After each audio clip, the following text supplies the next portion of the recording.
The crossroads. Most people only ever talk about the crossroads when they're talking about Robert Johnson. And who's Robert Johnson?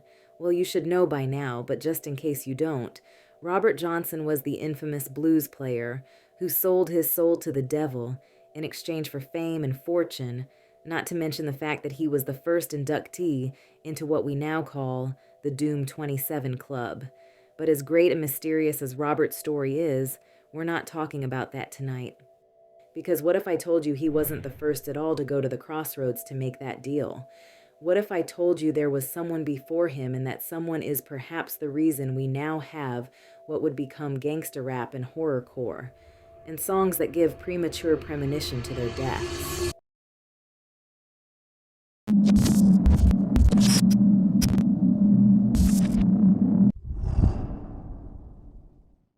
Played the Ouija board and we wrote a song about it. So Ed and Lazy was asking who was going to die first in his family.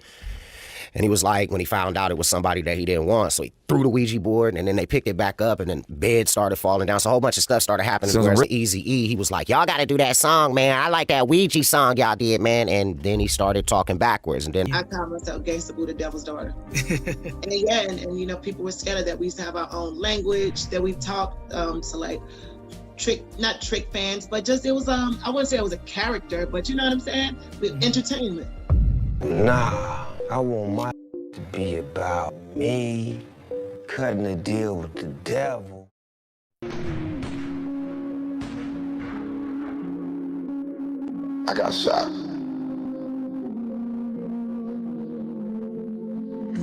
I always felt like I'd be shot. Somebody tried to do me some harm. Because a lot of people don't like me.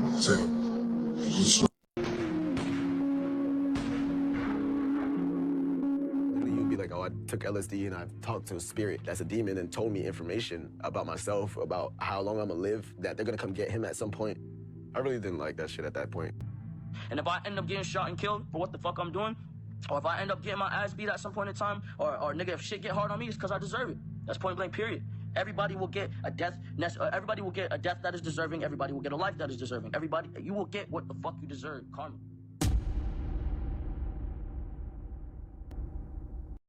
Every generation of artists seems to have their own deal with the devil. Every few decades, music finds new artists who people swear made a deal with the dark side. Today, we hear it in hip-hop, rappers calling themselves demons, rapping about death, debauchery, drugs, and even predicting their own demise. But that idea didn't start there. Long before music videos showing reckless gang culture and occultic imagery, before lyrics so heinous they ended up in court, before the bragging of being on drugs, dangerous lifestyles, and creepy stage names, a bluesman who claimed he had the devil on his side had already figured out that darkness is the way to success and that it sells, and he may have paid for it with his life and soul. The idea that an artist could trade their soul for talent or power or fame wasn't born in the studio or the streets. It may have started in the juke joints of the 1930s South with a man who made blasphemy sound like entertainment and created a persona that is very reminiscent of the legendary rappers that we celebrate today. And the thing is, you probably never even heard his name. His name was Peetie Wheatstraw, and he called himself the devil's son-in-law. And no, I'm not referring to the 1977 blaxploitation film with Rudy Ray Moore either. This Peetie Wheatstraw was an actual musician, set in the Bible Belt of the country, and was rebellious enough to try and corrupt it.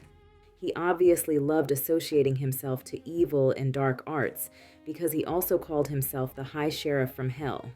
And with his dark, rebellious, crime-embracing persona, blues critic Tony Russell called him the spiritual ancestor of gangsta rap. But why?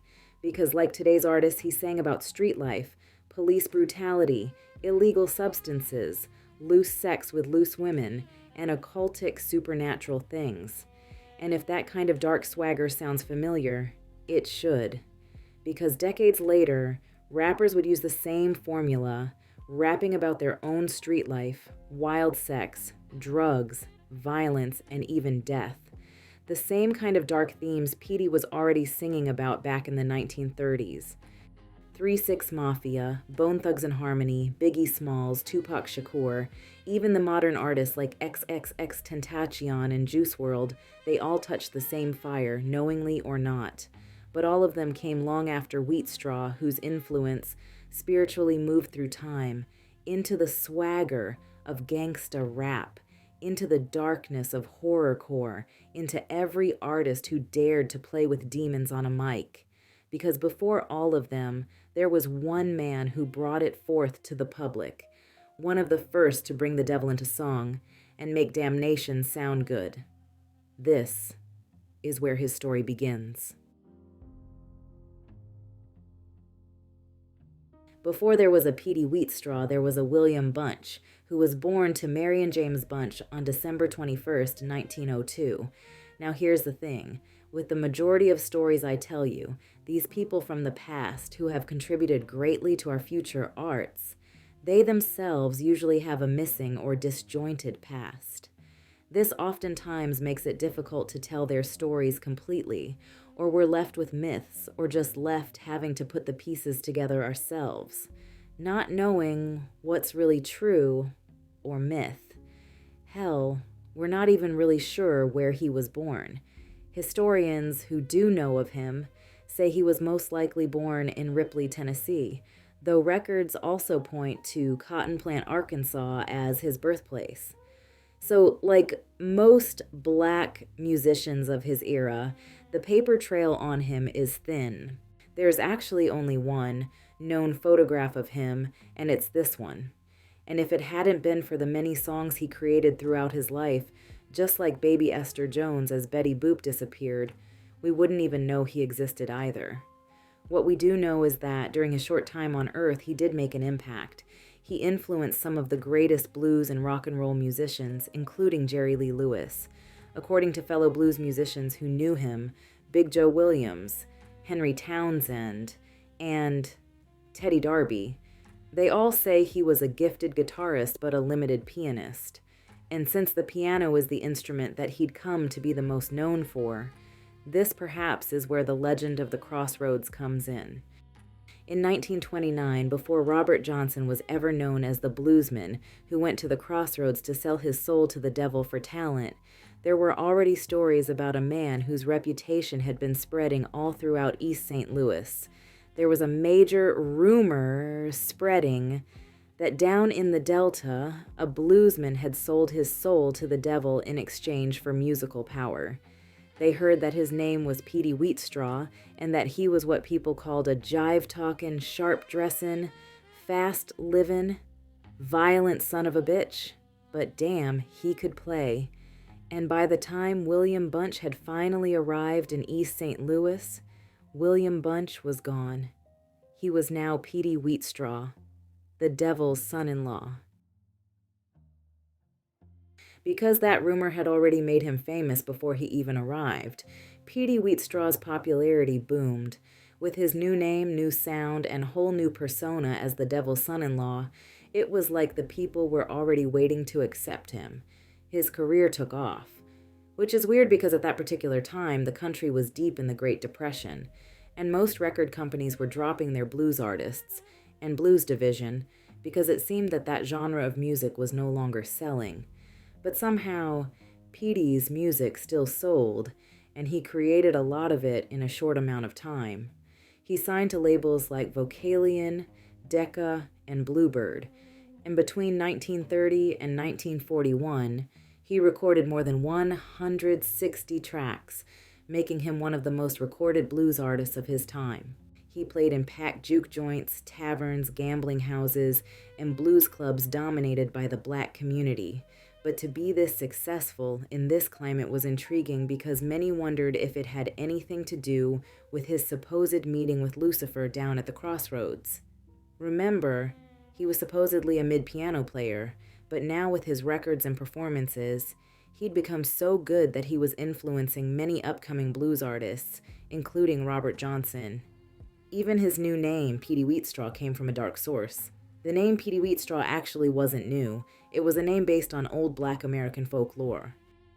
Similar to the entity of the voodoo spirit Baron Samedi, Peetie Wheatstraw was also a character that black people in America used to speak of.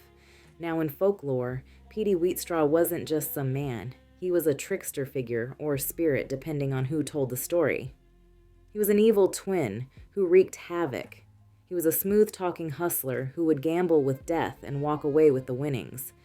The kind of man or spirit you couldn't cheat, couldn't catch, and probably shouldn't cross.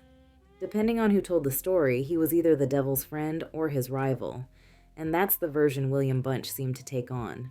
The name Wheatstraw itself shows up in old blues lyrics and black oral tradition long before Bunch ever touched a piano. It was part of the old Southern folk tales, the ones that mixed humor, fear, and survival, stories built by enslaved and newly freed black people to make sense of a cruel world. And there was a rhythm to it. It was basically what's called roasting, which would decades later turn into rapping. Way down in the jungle deep, the lion stepped on the signified monkey's feet.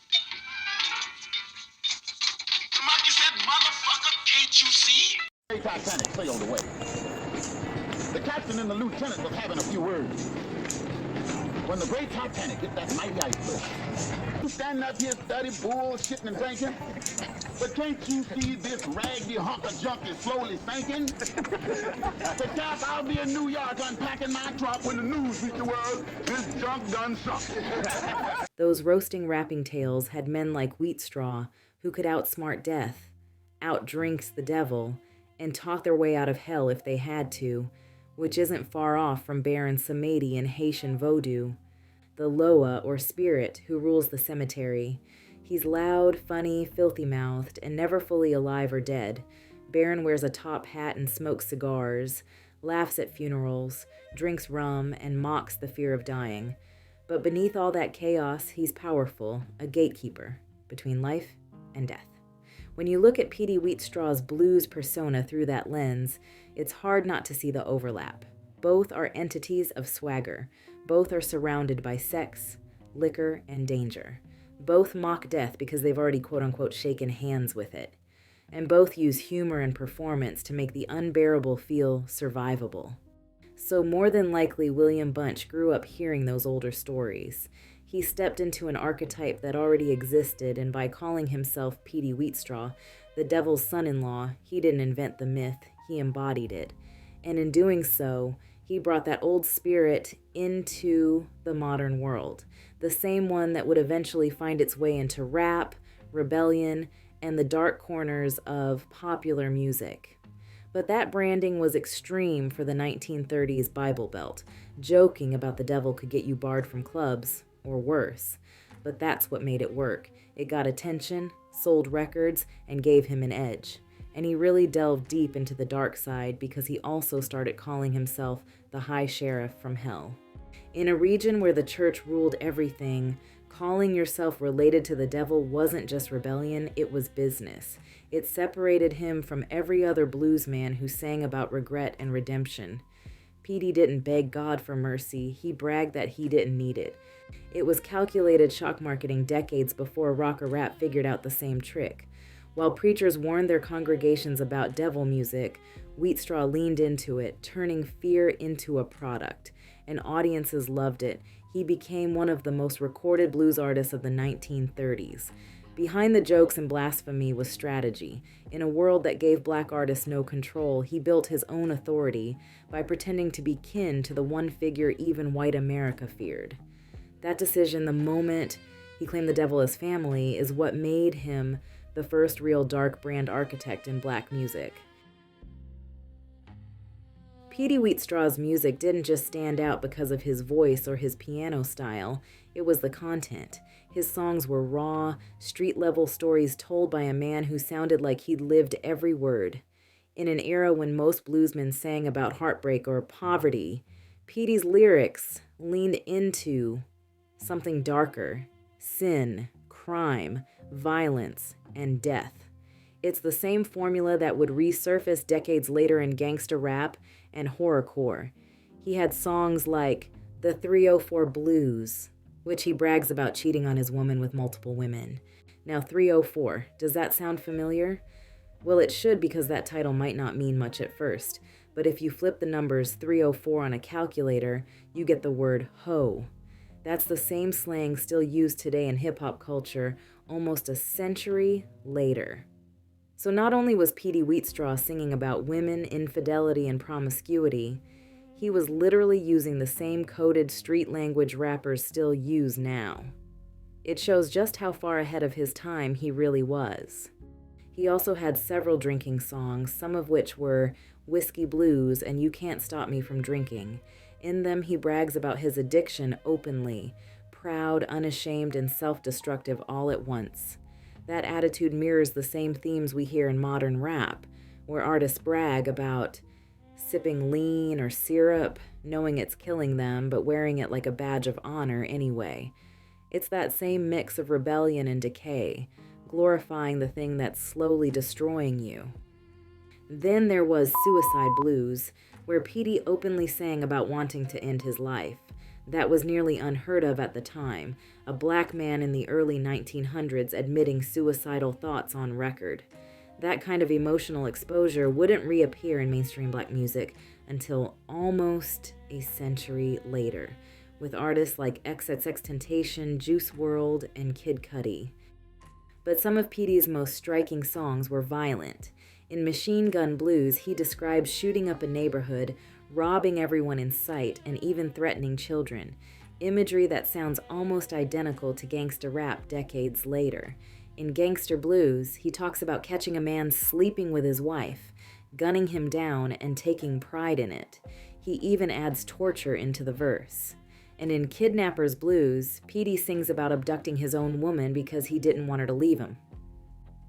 A chilling mix of obsession, control, and violence that echoes the same toxic love and possessiveness we'd later hear in certain modern rap lyrics. Even Police Station Blues hit on a theme that would become central to 1980s and 1990s rap: police brutality. Peetie sings about being harassed, beaten, and humiliated by officers more than 40 years before Ice-T's Cop Killer or NWA's F the Police. And then there's the most chilling one of all. Bring Me My Flowers While I'm Living. It was the last song he ever recorded before his death, the one that would later feel like a prophecy. In it, he pleads for his flowers before he's gone, not after, and the song ends on an eerily somber note with Peetie singing, "We all gots to die. Don't bring me flowers after I'm dead, a dead man can't smell. And if I don't go to heaven, oh well, I sure don't need no flowers in hell." This type of message echoed eerily through artists like Tupac with I Ain't Mad at Ya, Biggie's Ready to Die, and Life After Death albums, and XXXTentacion's Sad. Each of them sang about death right before meeting it, and so did Peetie Wheatstraw. So whether he knew it or not, Peetie Wheatstraw captured the blueprint, but what he probably didn't realize was how close that music would come to predicting his own fate. Because not long after recording his final songs, each sounding almost like a goodbye, Peetie's story would end exactly the way he lived it: fast, violent, and surrounded by mystery. In November 1941, Peetie Wheatstraw went into the studio to record what would unknowingly be his last session. He recorded 8 songs that day. Amongst those tracks was a song called The Hearstman's Blues and Bring Me My Flowers While I'm Living. While the first song was about the death of his woman and watching the hearstman driving her to her grave while he watches in deep sorrow. Then in his song, Bring Me My Flowers While I'm Living, he seems to know his time is near. In it, Peetie sang about wanting his flowers, his recognition, before he died, not after. It was a message that hit differently once you knew what happened next. At that time, Peetie was one of the most recorded blues artists in the country. He had a growing fan base, steady work, and a reputation for living fast. He drank heavily, partied often, and was known for traveling with friends from one juke joint to the next. So when his birthday came around, he celebrated the only way he knew how: big. December 20th, 1941, the night before his 39th birthday. Peetie spent the day in East St. Louis celebrating with 2 friends. They'd been drinking, laughing, and bar hopping all evening. Another musician, Teddy Darby, was invited to come along, but his wife insisted he stay home. That decision saved his life. Just after midnight, the 3 men climbed into a brand new Buick. They were heading out for more liquor when they reached the railroad crossing at North 20th Street. A long freight train was parked across the tracks, completely still, but the Buick came through at high speed and slammed straight into it. The crash was so violent it moved 10 freight cars off position. All 3 men were thrown from the car. His 2 friends were killed instantly. Peetie was still alive, but barely. He was pulled from the wreck alive, but badly injured. Suffering severe head injuries, he died 5 hours later at the hospital on December 21st, his 39th birthday. News of the accident made the papers, including a front-page story in Downbeat magazine on January 15th, 1942. But there were no national tributes, no grand send-off for a man who had recorded more than 160 songs and shaped the sound of the urban blues. He was buried quietly back home in Cotton Plant, Arkansas, and just like that, over the decades, his name faded from mainstream memory. Today, even among blues fans, very few people know him, realize how famous he once was, or how his influence rippled far beyond his lifetime. And that's the irony. For a man who was one of the most recorded blues artists of his time, whose music played in juke joints across the country, there was almost no public reaction when he died. No record label statement, no industry mourning, just silence. It's like the man in the name disappeared overnight. And that disappearance worked a little too well, because even now, nearly a century later, most people have never even heard of Peetie Wheatstraw. A man who recorded more than 100 songs, inspired an entire generation of musicians, and possibly gave birth to one of the darkest lineages in music history, erased from public memory. That's where his story ends, but his spirit, the danger, the rebellion, the flirtation with death didn't die with him. It gave birth. So that's it. That's Peetie Wheatstraw's story. Short, vague, mysterious. It ended as abruptly as it began. But whether he knew it or not, or even meant to, his spirit didn't die in that crash. It moved. It changed form. And decades later, it showed up in a sound that would shake America to its core. Because the energy Peetie carried, that mix of rebellion, danger, and taboo, didn't just vanish with the blues. It found new instruments, new voices, and a new generation who, just like him, turned fear into power. That spirit came upon the founders of a new kind of music. Music that told the truth about the streets, about survival, about living fast and dying young. Music that people once again called evil. It was louder. It was rawer. And this time, it wasn't the devil's son-in-law behind the mic. It was gangsta rap. When hip-hop was born in the Bronx during the late 1970s, it wasn't about death or demons. It was about unity, block parties, turntables, breakdancing, a sound that came from pain but turned it into celebration. Rappers were community voices, not street soldiers. They spoke about pride, survival, and rising above the system that boxed them in. By the early 80s, groups like Grandmaster Flash and the Furious Five and KRS-One were teaching through rhythm. Rap was conscious, a movement of self-defense, black power, and knowledge. It was political, it was protective, it was hope on a beat. But by the mid to late 80s, something changed.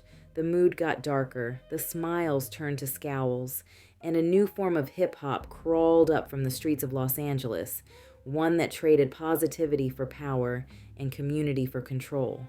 Where Peetie once sang about the devil and sin as symbols of resistance, gangster rap turned the streets themselves into hell. And the rappers became its kings. NWA, Ice-T, Schoolie D. These were not party MCs. They were reporters from war zones. They rapped about police brutality, poverty, murder, and drugs. things America didn't want to hear from young black men. And just like in Peetie's time, when the blues was branded the devil's music, gangsta rap was branded the downfall of a generation. Politicians blamed it for violence. Church leaders called it evil. The disrespect for women, especially black women, was at an all-time high. This new genre of music had become so toxic that some wondered if this was done on purpose. Some began to wonder if NWA and similar artists had been purposely boosted to corrupt the urban youth. And that's when the rumors started. In the 2000s, a story began circulating online about an unverified letter claiming that back in 1991, there was a secret industry meeting where record executives and representatives from the private prison industrial complex allegedly agreed to push gangsta rap on purpose, to promote violence to help fuel the prison industry, that they wanted to see young black men literally kill themselves off or fill the jail cells, thus filling the investors' pockets. Although it was never proven, with no documents, no confirmed witnesses, but people believed it because it matched what they saw happening. Rap music turning darker, more violent, and more profitable at the same time. Because how could a genre that started as a tool for unity suddenly become obsessed with death, drugs, and destruction? Why did labels pull back from conscious rap and double down on violent themes? Why were rappers suddenly rapping about the same chaos that was killing them? Whether that meeting ever happened or not, one thing's certain, the message had changed. Hip-hop went from being a weapon of unity to a weapon of distraction, from building the community to glorifying what destroyed it. What started as storytelling ended up becoming prophecy. The same violence rappers described began to spill out of the music and into their lives. The line between art and reality started to blur until it vanished. The East Coast-West Coast feud of the mid-90s became hip-hop's civil war. Tupac, Shakur, and the notorious B.I.G. were its most visible soldiers, two men molded by different coasts, but driven by the same hunger to be heard. What began as lyrical rivalry turned into an all-out culture clash, fueled by egos, tabloids, and record labels who knew controversy sold records. And it did. But it also cost both men their lives. Two of hip-hop's brightest lights extinguished before they reached 26. Both gunned down, both cases still unsolved. Then there was Eazy-E, the businessman, the hustler, the rebel who brought Compton to the world. He embodied everything gangsta rap celebrated: danger, money, women, and rebellion. But the same message that built his legend became the one that buried him. In 1995, Eazy was diagnosed with full-blown AIDS, and within weeks he was gone. To many, it looked like the ultimate consequence of the lifestyle his music glorified: fast living, reckless sex, and no limits. The others believed it was something darker. Rumors spread that Suge Knight or others in the industry had orchestrated his death, turning his final days into one of hip-hop's most enduring conspiracy theories. Whether it was infection or betrayal, the outcome was the same. The violence, excess, and chaos that made the music so powerful always seemed to come back for the people who lived it. Big L, the Harlem prodigy, murdered before he could see his full potential. Jam Master Jay, killed inside his own studio. Proof that even pioneers weren't protected.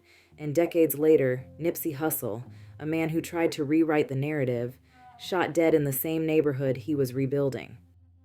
Different eras, same story, each one a reminder that the danger in the lyrics wasn't just entertainment, it was prophecy. The rebellion that once gave hip-hop its edge had turned inward. The danger that once made it powerful had become parasitic. The spirit that once gave voice to the voiceless was now taking the voices themselves. And then there's the premonitions. It's one thing to rap about danger, it's another to predict your own death, and then meet it. That's where the shadow of Peetie Wheatstraw stretches the longest. Because just like Peetie recorded Hersman's Blues before dying on his birthday, generations later, Rappers began doing the same, laying out their own fates in rhyme. Tupac Shakur was the loudest warning. Like Peetie, he wasn't just prolific, he was urgent. Convinced he wouldn't be here long, he worked at a relentless pace, often recording several songs a day because he believed he didn't have much time left. He was only in his 20s, far younger than Peetie Wheatstraw, but carried that same fatal awareness, that same drive to leave as much art behind as possible before time ran out. Across songs like I Ain't Mad At Ya, I Ain't Hard to Find, Hearts of Men, and Life Goes On, he spoke about death not as a fear, but as an expectation. It was as if he'd already made peace with the ending, and on Niggas Done Changed, he went further, rapping from the perspective of his own spirit. I been shot and murdered, can't tell you how it happened word for word. Then in If I Die Tonight, he sealed it with this line, I hope they bury me, send me to my rest. Headlines reading murdered to death, my last breath. He seemed to know exactly how his story would end. And just like Peetie, it did, violently, suddenly, and eerily on cue. Then, months later, he was shot and killed in Las Vegas at the age of 25. Not even 6 months after, the notorious B.I.G. died under nearly identical circumstances. His double album, Life After Death, was released 2 weeks after he was killed. The title and songs such as You're Nobody Till Somebody Kills You gave his work an eerie sense of finality. Music that sounded like it already knew how his story would end. Newer artists did the same thing. XXXTentacion's story added another layer to that eerie pattern in the music video for his song Sad. Released just months before his death, he staged his own funeral. The video opens with him walking into a church, approaching an open casket and staring down at his own body. It was strange and unsettling, but in hindsight, almost prophetic. He was watching his own death play out before the world ever did. Not long after, he went live on Instagram and said something that would haunt fans later. If I'm going to die or ever be a sacrifice, I want to make sure that my life made at least 5 million kids happy. That was the last message many people remembered him for, because soon after, on June 18th, 2018, while sitting in his car outside a motorsports dealership in Florida, XXXTentacion was shot and killed during a robbery. He was only 20 years old. Another young artist who seemed to sense the end before it came, and documented it. Other artists have followed the same pattern. Pop Smoke often referenced paranoia and street tension in his lyrics. In Got It On Me, he repeated 50 Cent's lines from Many Men, a song about surviving attempts on one's life. Months later, Pop Smoke was killed during a home invasion in Los Angeles. King Von frequently rapped about the cycle of violence he came from. Then in 2020, that same violence caught up with him outside an Atlanta nightclub. These patterns are hard to ignore. Whether they were coincidences, fate, or something unexplainable, the result was always the same. That the story in the music became the story in real life. Just like Peetie Wheatstraw, many of these artists left behind music that now feels less like entertainment and more like a record of what was coming. The obsession with death in hip-hop didn't stop there. Eventually, artists stopped hinting at it and started embracing it as an identity. What began as realism turned into performance, a subgenre where violence, fear, and the supernatural became part of the sound itself. That's where horrorcore comes in.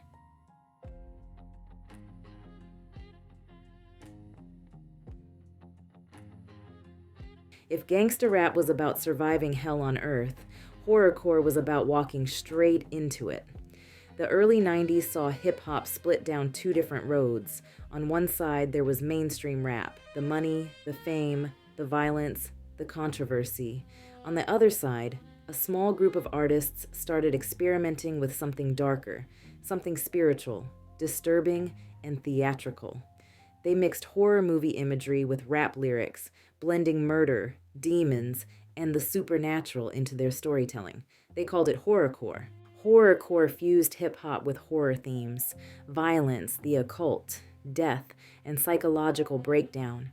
The music wasn't just about the streets anymore, it was about what came after. It used sound, imagery, and storytelling that felt closer to horror films than traditional rap. The goal was to shock, disturb, and force listeners to confront what society tried to ignore. The earliest forms of horrorcore began in the late 1980s. In Detroit, an artist named Esham released Boomin' Words from Hell in 1989, a raw, home-recorded album filled with satanic references and dark humor. He called his style acid rap. It wasn't about religion, it was about chaos and the collapse of morality in poor neighborhoods. Esham's approach set the tone, used the language of evil to describe a world that already felt cursed. On the East Coast, Gravediggaz, a supergroup formed by RZA and Prince Paul, gave the movement a name. Their 1994 album 6 Feet Deep openly branded itself as Horrorcore. Instead of glorifying violence, it used morgue and cemetery imagery to mock the music industry's obsession with death. Their work blended satire with serious commentary on depression, suicide, and artistic exploitation. Around the same time, Flatliners, another New York group signed to Def Jam, leaned into full horror theatrics. Their videos featured coffins, pentagrams, and staged exorcisms. Although their run was short, they helped solidify the visual language of the genre. Horror iconography matched with street energy. Out west, Brother Lynch Hung took the concept in a more graphic direction. His 1993 album 24 Deep and Later Season of Da Sickness used vivid depictions of cannibalism, murder, and insanity. It wasn't shock for its own sake, it was storytelling, drawn from the paranoia and brutality he saw daily in Sacramento. His delivery made the horror feel documentary-like. By the mid-1990s, Memphis, Tennessee had developed one of the darkest underground rap scenes in America. It was isolated from major label attention, so artists built their own sound. Cheap equipment, low bass, and cassette distortion became part of the aesthetic. What came out of that environment was eerie, echoing, and violent, not just about crime, but about what felt supernatural. At the center of it was 3-6 Mafia, DJ Paul, Juicy J, Lord Infamous, Koopsta Nika, Crunchy Black, and Gangsta Boo. Their early tapes, like Smoked Out, Loked Out in 1994 and Mystic Styles in 1995, turned Memphis hip-hop into something that sounded ritualistic. They used reverse samples, ghostly synth lines, and deep demonic-sounding vocal layers. Memphis had long been steeped in Southern Gothic religion, where churches preached hellfire daily and death was part of the conversation, and the group separated themselves from other Southern rappers by embracing openly satanic and occult themes. Even their name 3-6 Mafia was a nod to the number of the beast, 666, sparking rumors of satanic worship, and the group never went out of their way to deny it. The speculation helped, and it made their music sound dangerous. This was a clear provocation in the heart of the Bible Belt. While other rappers glorified the streets, 3-6 made music that felt possessed. Their love of horror movies like Texas Chainsaw Massacre is what helped inspire their sound. On songs like Effin' With Dis Click, they mocked faith in God and welcomed listeners to the other side of reality, while their song Sleep featured Lord Infamous, rapping about drinking the blood of murdered ministers and sitting on a black throne. Their approach wasn't subtle. They treated hell as both metaphor and home. Gangsta Boo, the group's only female member, embraced the persona of the devil's daughter, bringing a raw, feminine power to their dark theology. For 3-6 Mafia, their eerie production, ritualistic hooks, and fearless use of taboo made them the blueprint for Southern horror rap and cemented their legacy as the architects of hip-hop's darkest chapter. By merging gangsta rap with satanic symbolism, 3-6 Mafia helped define horrorcore's Southern identity, influencing everyone who would later turn darkness into art. Their influence spread through Southern rap, shaping how later artists, from early trap producers to modern horror trap creators, would treat the dark as something worth selling. And at this point, 3-6 Mafia probably thought they had owned the devil until A group out of Cleveland seemed to speak to him directly. Bone Thugs-n-Harmony took the same darkness that Memphis had summoned and gave it a ghostly, melodic voice. Formed by Busy Bone, Crazy Bone, Lazy Bone, Wishbone, and later Flesh and Bone, they emerged in the mid-1990s with a style that blended harmony, death, and spirituality into something hypnotic, occultic, and unsettling. Where 3-6 Mafia's darkness was blunt and ritualistic, Bones was spiritual and otherworldly. They rapped about communicating with spirits, channeling demons, and crossing between life and death. On Mr. Ouija, they directly invoked the Ouija board, asking spirits to speak through them, a bold move that made many listeners believe they were practicing real occult rituals. And on the inside of their album sleeve, they had made their own Ouija board with backward messages and occultic imagery. As their fame grew, so did the rumors that Bone Thugs had made a pact with the devil, trading their souls for the supernatural ability to rap at lightning speed. The whispers tied them to the same mythic lineage as Peetie Wheatstraw and Robert Johnson, two black musicians long accused of gaining talent through demon deals. Whether anyone believed it or not, the mystique stuck. Songs like Mo Murda, Hell Sent, Evil Paradise, and I Know There's a Devil, just to name a few, centered around death, murder, and resurrection, with harmonized chants of red rum, which means murder backwards. They turned violence into something ritualistic and sacred on wax. Their use of reversed words, distorted whispers, skulls, and spirits made Bone Thugs-n-Harmony stand out amongst everyone in the genre at the time, causing a small rivalry between them and 3-6 Mafia. But both groups continued to be successful, and their styles helped bring forth a new generation of artists who mixed horror, trap, and street realism into modern rap. The eerie production, satanic imagery, and chant-like hooks of 3-6 Mafia combined with the fast, melodic darkness of Bone Thugs-n-Harmony became the blueprint for later acts like Tech Nine, Twisted, Tyler, The Creator, Denzel Curry, Suicide Boys, and countless underground rappers who built on that same occult edge. What began as Southern devil-worshipping rap and Cleveland death chants evolved into today's dark trap, emo rap, and trap metal movements. Newer forms that carried forward the same fascination with death, evil, and the supernatural through modern sound and production.